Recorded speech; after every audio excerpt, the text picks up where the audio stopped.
લોકમત ન્યૂઝમાં આપનું સ્વાગત છે।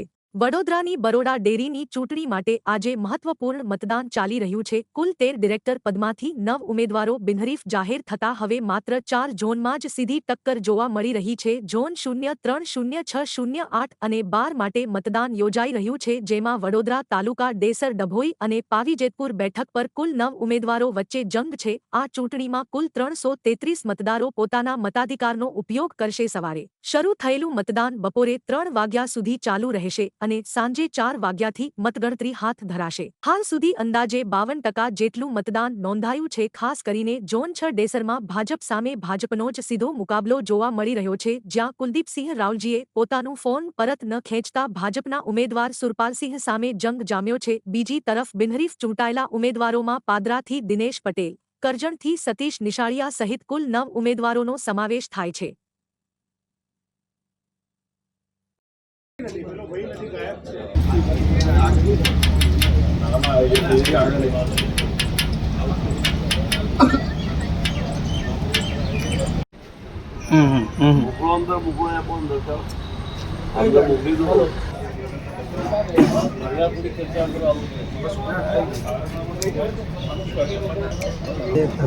चश्मा के दे खबर होता अभी 5 कलाक फोन ना कर देना है तुम्हारे। હવે હું તને શું કહું છું,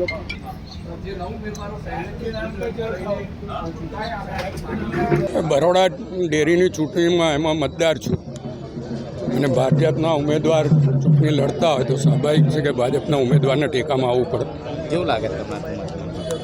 ડભોઈ ઝોનમાં ભાજપના ઉમેદવાર જંગી બહુમતીથી જીતે છે, કારણ કે અત્યારે 25 મતદારો તો મારી જોડે જ મત આપવા આવ્યા છે। સૌ પ્રથમ તો પ્રેસ મીડિયાના મિત્રોનો ખૂબ દિલથી આભાર માનું છું।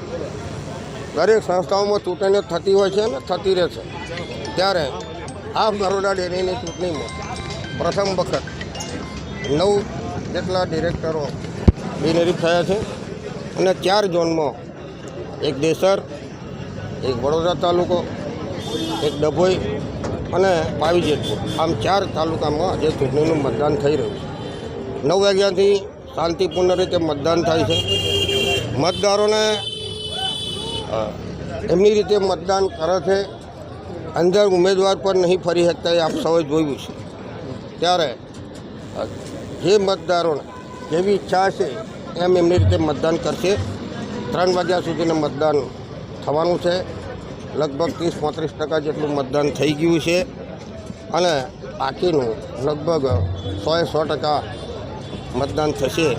1-2 મતદારો એક્સપાયર થયા છે, એ સિવાય આ 4 ઝોનમાં બહુ ઉત્સાહપૂર્વક ચૂંટણી થઈ રહી છે અને દૂધ ઉત્પાદકોના હિતમાં જે પણ ડિરેક્ટરો છૂટાશે એ સારી રીતે કામ કરશે એવી મને ખાતરી। મામા, આજે સાંજે પરિણામ આવી જશે, આવતીકાલથી શું જુઓ છો તમે બરોડા ડેરીનો વહીવટ? બરોડા ડેરીનો વહીવટ તો ઉપરવાળાની મહેરબાનીથી જે થતો આવ્યો છે ને થવાનો છે। વહીવટ અમે તો ખાલી સંચાલક મંડળ છે।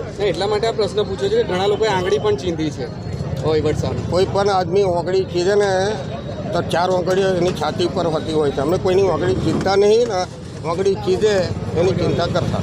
મામા, જે રીતે સહકારી વિભાગ તરફથી એક પરિપત્ર પણ આવ્યો છે, ખુલાસાઓ માંગ્યા છે કેટલાક કામોને લઈને, લાગી રહ્યું છે કે આની અંદર એમને પણ ગેરવહીવટની શંકાઓ છે?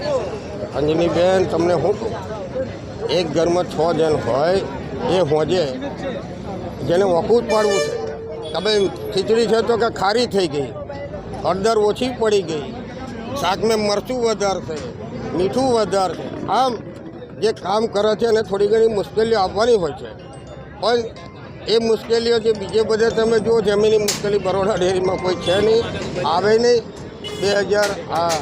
70 વર્ષની જ્યારે મારી ઉંમર થઈ છે, આ 5 વર્ષ માટે મેં ડિરેક્ટર ચૂંટાયેલો છું। હું હારી ગયેલો હો કે જીતી ગયેલો હોય, બિનહરીફ ચૂંટાયો છું, હોવ કે ના હો, દૂધ ઉત્પાદકોના હિત માટે કાયમ કામ કરતા આવ્યો છું અને કામ કરીશ। કેતન ઇનામદારના સમર્થકથી જે ઊભા રહ્યા છે સુરપાલ છે, એમનું એવું કેવું છે અમારી પેનલ છે, હું ડેરીમાં આવીને હું કેતન ઇનામદારની જેમ ટેબલ પછાડીશ। અરે ભાઈ, ગુજરાતમાં બધાને ટેબલ પછાડવાનો અધિકાર છે, લોકશાહી છે। ડિરેક્ટર હોય કે ના હોય તે ટેબલ પછાડતા હોય છે, તો ટેબલ પછાડવાનું જેને જે રીતે પછાડવું એવું પછાડે। ટેબલ એટલો મજબૂત છે, ટેબલ ભોંગવા વાળા। કુલદીપસિંહ પણ લડી રહ્યા છે, જેને હું કહું ઉપરવાળો ભગવાન બી લડે છે. તો તમે રામાયણ જોયું છે, મહાભારત જોયું છે, હંમેશા સત્યની જીત થાય છે, અસત્ય હારી જાય. બોલવાનું સહેલું છે, કરવાનું બહુ અઘરું છે. મામા ફરી વખત બરોડા ડેરી પ્રમુખ બનશે? ડેરીમાં ડિરેક્ટર બિનહરીફ ચૂંટાય એટલે હું જ પ્રમુખ છું એવું કહેતો નહીં, પણ જે પંચ ચૂંટાય છે દૂધ ઉત્પાદકોનું અને દૂધ ઉપભોક્તાઓનું કાયમ હિત કરતા આવ્યા છે ને બધા કરશે. ટોટલ અમારી પાસે અમારા ડેસર ઝોનના ઇલેક્શનમાં ટોટલ 82ના વોટિંગમાંથી 61 મતદારો અમારી સાથે છે, 61 પ્રમુખો અમારી સાથે છે અને બહુ સારામાં સારા મતથી સુરપાલસિંહ પરમાર ભારતીય જનતા પાર્ટીના જે ઉમેદવાર છે એમની જંગી બહુમતીથી જીત થવાની છે અને 5 વાગે પરિણામ તમારા સામે હશે.